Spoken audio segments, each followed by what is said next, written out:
The tourist experience in the Galapagos is extremely well managed to ensure that your footprint is as light as possible.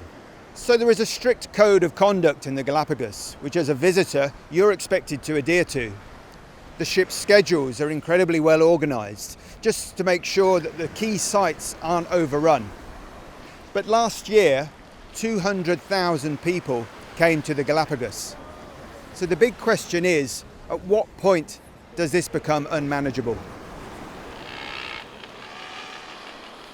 There needs to be as little contact as possible between visitors and wildlife to ensure that we don't change their natural behaviour or damage the habitat they rely upon for survival.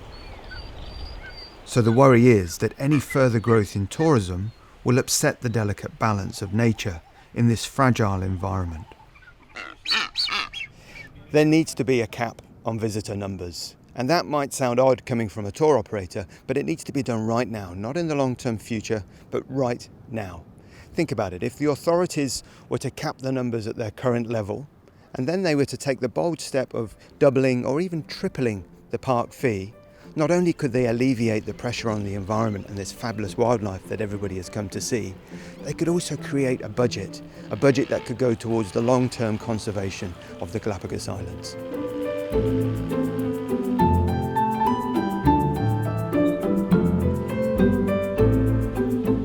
By visiting the Galapagos Islands, you can make a real difference. You can come here, enjoy the scenery, encounter amazing wildlife, but you can begin to understand some of the problems that these islands face. Take the giant tortoises on Hispaniola Island.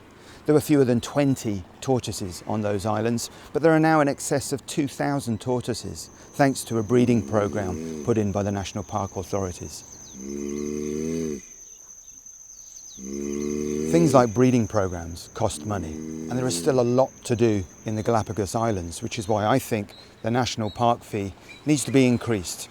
To double or triple that fee will provide a big fund for more conservation projects to ensure that these islands have a future. This formula, where fewer tourists pay more, has worked well in other parts of the world. So to spend one day in Kenya's Masai Mara is approximately $100. To spend 1 hour with mountain gorillas in Rwanda is around about $700. A national park fee for the Galapagos is $100, no matter how long you want to be here. It's too cheap, way too cheap. Ecuador is massively undervaluing one of its key tourist assets. And by doing so, they're missing a trick.